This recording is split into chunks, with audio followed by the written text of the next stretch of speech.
This week on the Island Times News Update, the extension of the gas tax means good news for the ferry.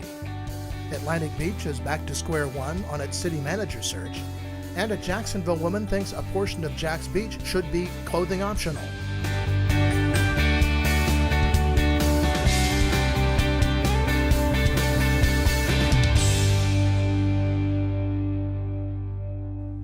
Welcome to the Island Times News Update. I'm Tom Patton.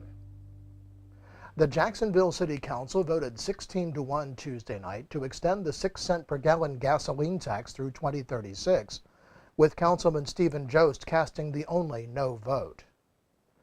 The extension of the levy was one of Council President Bill Gulliford's main goals for his term in that office. The money will be used to fund multiple road projects around the county and will also be beneficial to the St. Johns River Ferry, which will likely see funding coming through the Jacksonville Transportation Authority from the tax. But it was important in other ways for the beach communities as well. Neptune Beach Councilman Scott Wiley said the gas tax accounts for over $200,000 in the Neptune Beach budget, and losing that revenue could have led to a significant reduction in services in the smallest of the 3 beach communities. The tax had been set to expire next year. Those opposed to the extension had said the gas tax was not a reliable source of revenue because people are driving less and cars are more fuel efficient. However, the JTA predicts that revenue from the gas tax will increase slightly over the next 10 years.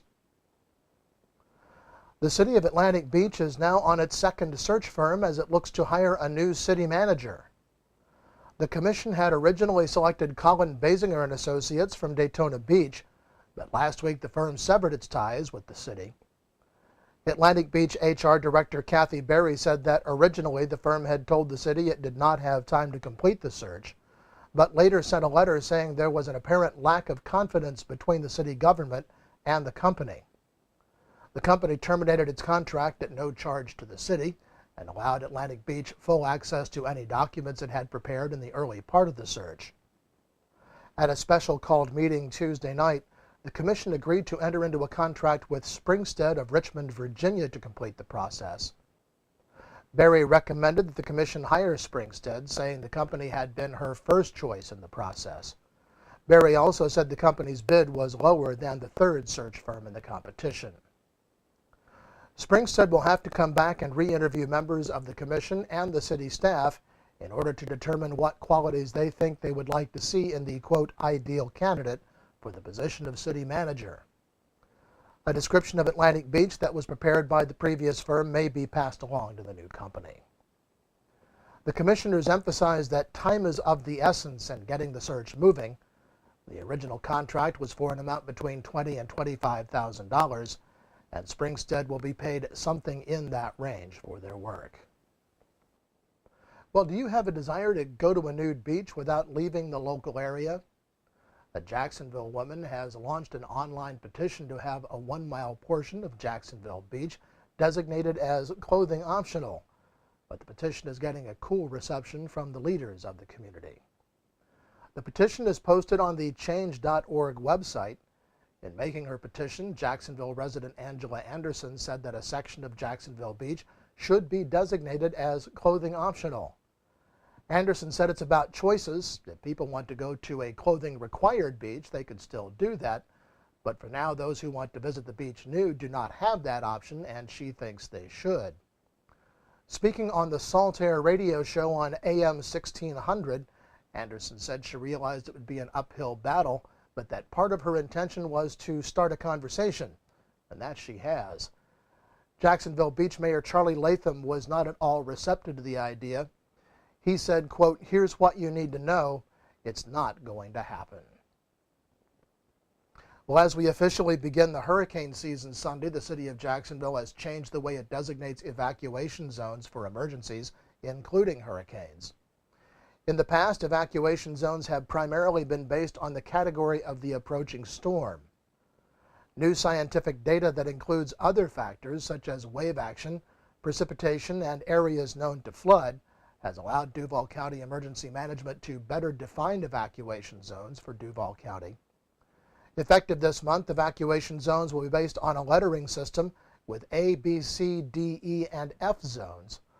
All of the beaches communities are in Zone A or Zone B. The new zones are available at jaxready.com, and residents can access up-to-the-minute information by using the newly enhanced Jax Ready smartphone app, which also has the new zones and features such as weather information. When we come back, we'll look ahead to council meetings in Jacksonville and Neptune Beach. This is the Island Times News Update. Charlie's Tropic Heating and Air Conditioning in Atlantic Beach offers a full range of residential and commercial heating and air conditioning services, from new installation to replacement and remodeling.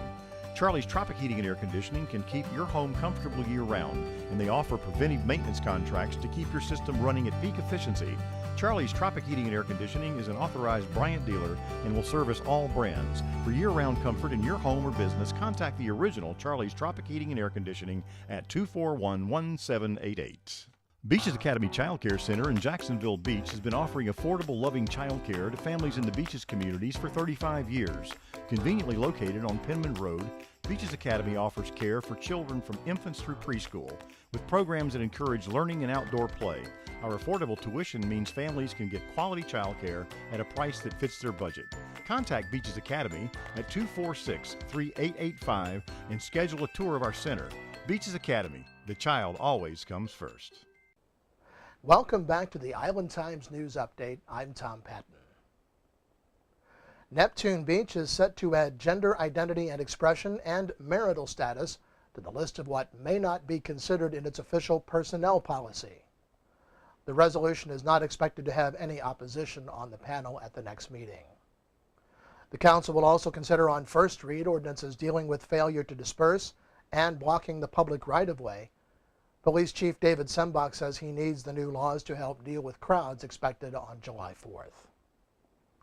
In Jacksonville Beach, the council will consider ratification of a collective bargaining agreement with the Florida State Lodge of the Fraternal Order of Police. The council will also consider ordinances dealing with the general employee and police department pension programs. Venus in Fur opens June 6th at Players by the Sea.